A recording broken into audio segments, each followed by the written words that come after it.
नमस्कार बंधू भगिनींनो, रामकृष्ण बदने या यूट्यूब चॅनलवरती मी आपल्या सर्वांचं मनपूर्वक स्वागत करतो. सुरुवातीलाच मकर संक्रांतीच्या आपल्या सगळ्यांना मनपूर्वक शुभेच्छा देतो. गोड गोड बोला, तिळगुळ घ्या, गोड गोड बोला, अशा प्रकारची माझ्यासह आपल्या सगळ्यांकडनं मी मनपूर्वक अपेक्षा व्यक्त करतो. आपल्या भारतीय संस्कृतीत अनेक सण उत्सव साजरे केले जातात. त्या पाठीमागं वैज्ञानिक जसं कारण आहे तसं भावनिक देखील ऋणानुबंध असलेला आपल्याला पाहायला मिळतो. त्यासाठी प्रत्येक सणासोबत पौराणिक कथाही सांगितल्या गेलेल्याच आहेत.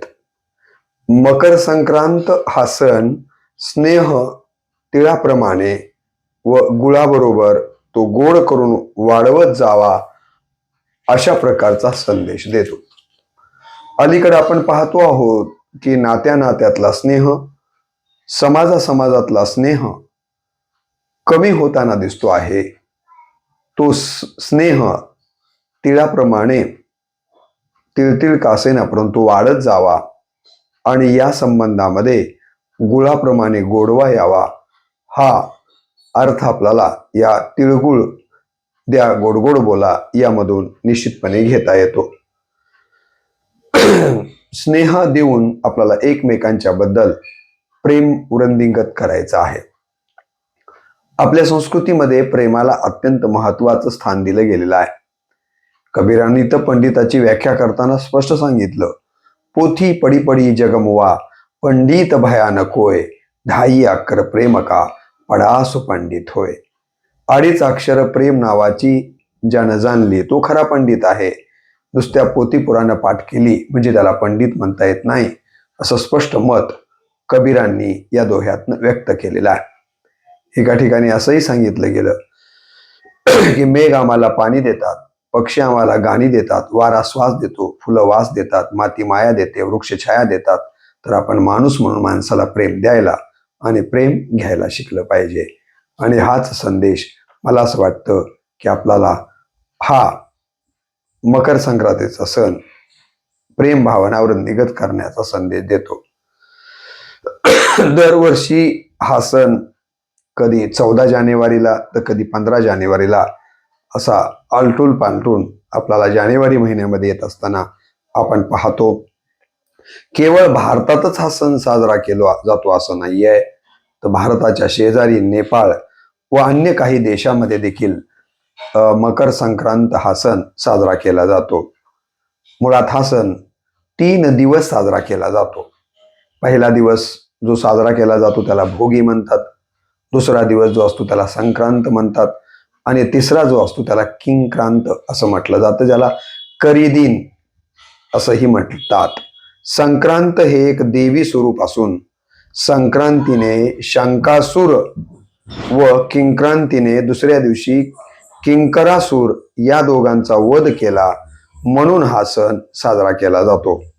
ही देवी दरवर्षी तिचं वाहन, अस्त्र, वस्त्र, शस्त्र, अवस्था, अलंकार वेगवेगळे घालून येत असते. यातून ती भविष्यकाळ सुचवत असते.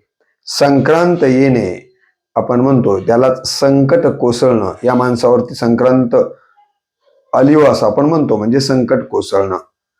ज्या दिशेनं ही देवी येते, ज्या दिशेनं येते तिकडं समृद्धी असते असं म्हटलं जातं आणि ज्या दिशेकडे जाते तिकडं संकट येतं असं सांगितलं जातं. श्राद्ध योग्य दिवस श्राद्ध योग्य दिवस आहे हा. पितरांची पूजा करावी असंही सांगितलं जातं. तीळ आणि पाण्याचं दान द्यावं असंही सांगितलं जातं. यामध्ये आहार ऋतूप्रमाणे घ्यावा असं सांगितलं गेलेलं आहे. थंडीमुळे स्निग्ध, पौष्टिक व उष्ण हे पदार्थ खाल्ले जातात. तीळ, तूप, वांगी, गाजर, गूळ, बाजरीची भाकरी हे यामध्ये खायला सांगितलं जातं, कारण वातावरणाप्रमाणे हे खावं असं याचा अर्थ आहे. कोकणात इडली व नारळाचं दूध केलं जातं. उत्तर भारतामध्ये मूग डाळ व तांदूळ याची खिचडी केली जाते.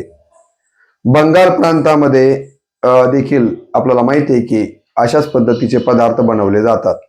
दक्षिण भारतामध्ये मकर संक्रांतीला पोंगल असं म्हटलं जातं. संक्रांत शब्दातून क्रमण करून जाणे.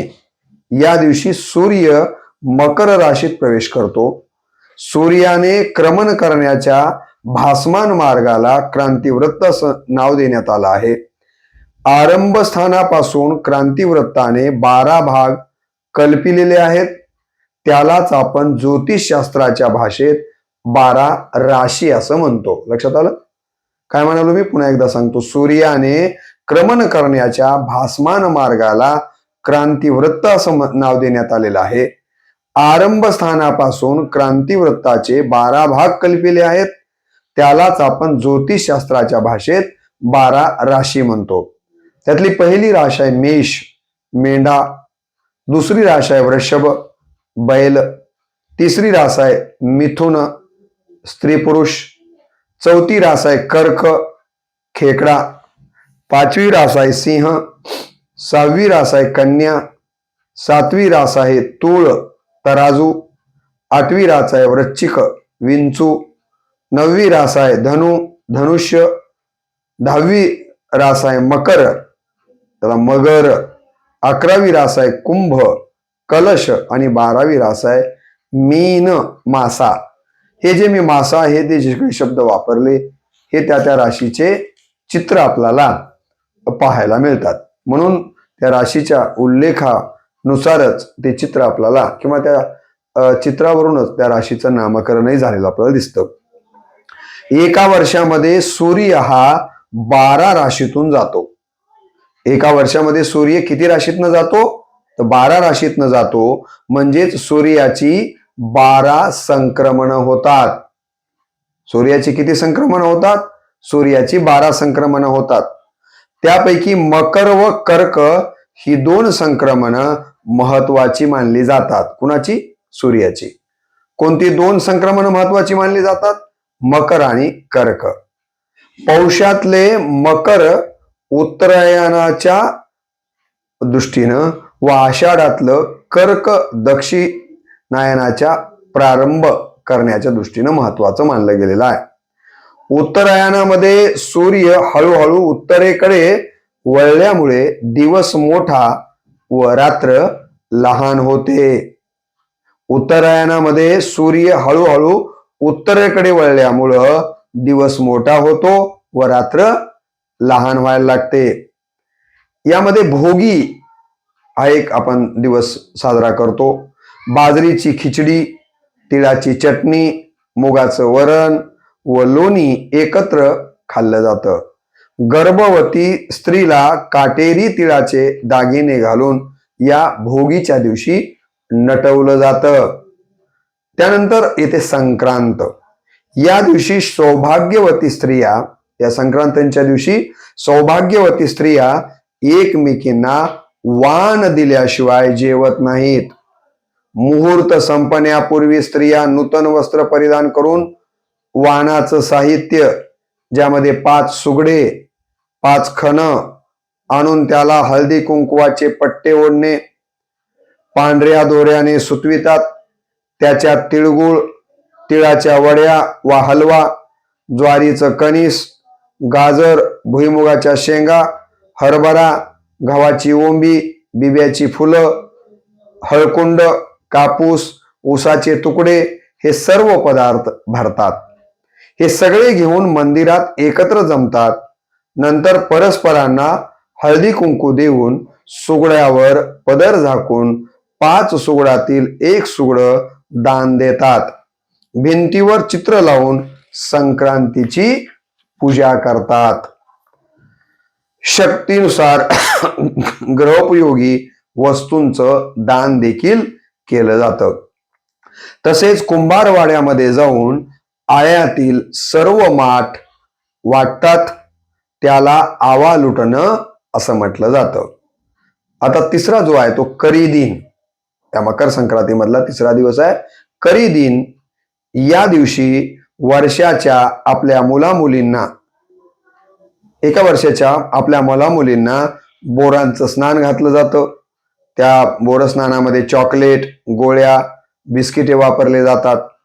निसर्गालाच आपल्या संस्कृतीमध्ये देव मानलं गेलेलं आहे आणि या पद्धतीनं असे सण आपल्याकडं वेळोवेळी साजरे केले जातात. तेव्हा या मकर संक्रांतीचा अत्यंत संक्षिप्त परिचय मी या व्हिडिओच्या माध्यमातून आपल्या समोर ठेवलेला आहे. तेव्हा हा सण पौराणिक काही संदर्भ तर देतोच, परंतु त्याचबरोबर आपल्याला खगोलशास्त्राचं ज्ञान हा सण देऊन जातो. त्याचबरोबर आरोग्याचा मंत्र देखील या सणाच्या माध्यमातून आपल्याला प्राप्त होतो आणि माणूस म्हणून स्नेहवृंदिंगत करण्याचा अत्यंत महत्वाचा संदेश हा सण देतो. आणि सगळ्यात महत्वाचं म्हणजे प्रत्येक व्यक्तीनं वाणी आणि पाणी जपून वापरलं पाहिजे. आणि वाणी जपून वापरणं म्हणजेच गोड बोलणं आहे. तर या प्रकारचा देखील संदेश आपल्याला या सणातनं मिळतो. तेव्हा तुम्ही आणि मी या सणापासून एकमेकांना गोड बोलूयात आणि एकमेकांचा स्नेहवृंदिंगत करूया, अशा प्रकारचा संकल्प. कारण नववर्ष सुरू होऊन पाश्चिमात्य दृष्टीनेच का असेना, परंतु 12-14 दिवसच झालेले आहेत. तेव्हा हा संकल्प करायला काहीही हरकत नाही आहे. तर मी गोड बोलेन, मी एकमेकांच्या मधला स्नेह वाढवत जाईन, मी आरोग्याकडे लक्ष देईन. अशा पद्धतीत मी आरोग्याकडे लक्ष देईन, मी खगोलशास्त्राचं ज्ञान प्राप्त करून घेईन. अशा प्रकारचे काही संदेश या सणातनं आपण घ्यावेत आणि त्या पद्धतीचं आचरण करावं, अशा प्रकारची नम्र अपेक्षा या व्हिडिओच्या माध्यमातनं माझ्यासह आपल्या सगळ्यांकडनं व्यक्त करतो.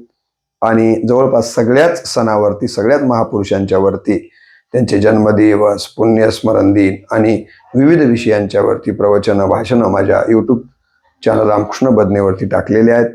ज्यांना ज्यांना संपूर्ण 365 दिवसातल्या दिनविशेषबद्दलची माहिती हवी असेल, महापुरुषाच्या जन्मदिवसाच्या, पुण्यस्मरण दिवसाच्या निमित्तानं बोलायचं असेल किंवा अन्य कुठल्या विषयावरती बोलायचं असेल, तर माझं चॅनल जर आपण सबस्क्राईब केलं आणि सर्च केलं तर प्रत्येक विषयावरती तुम्हाला समर्पकपणे त्याची माहिती मिळेल. एवढीच या निमित्तानं आपण सगळ्यांनी ते सर्च करावं, सबस्क्राईब करावं आणि जास्तीत जास्त ज्ञान प्राप्त करून घेण्याचा प्रयत्न करावा, अशी नम्र अपेक्षा व्यक्त करून या ठिकाणी मी माझ्या वाणीला पूर्णविराम देतो. अशाच पद्धतीनं आपण पुढे येणाऱ्या सणांच्या बद्दल देखील, जे की यापूर्वी मी अपलोड केलेले नाहीत, असे व्हिडिओ अपलोड करेन. परंतु आपल्या श्रवणाची साथ मात्र आपण मला द्यावी, एवढीच अपेक्षा व्यक्त करून थांबतो. तिळगुळ घ्या, गोड गोड बोला. मकर संक्रांतीच्या पुनश्च एकदा आपल्या सगळ्यांना मनपूर्वक शुभेच्छा.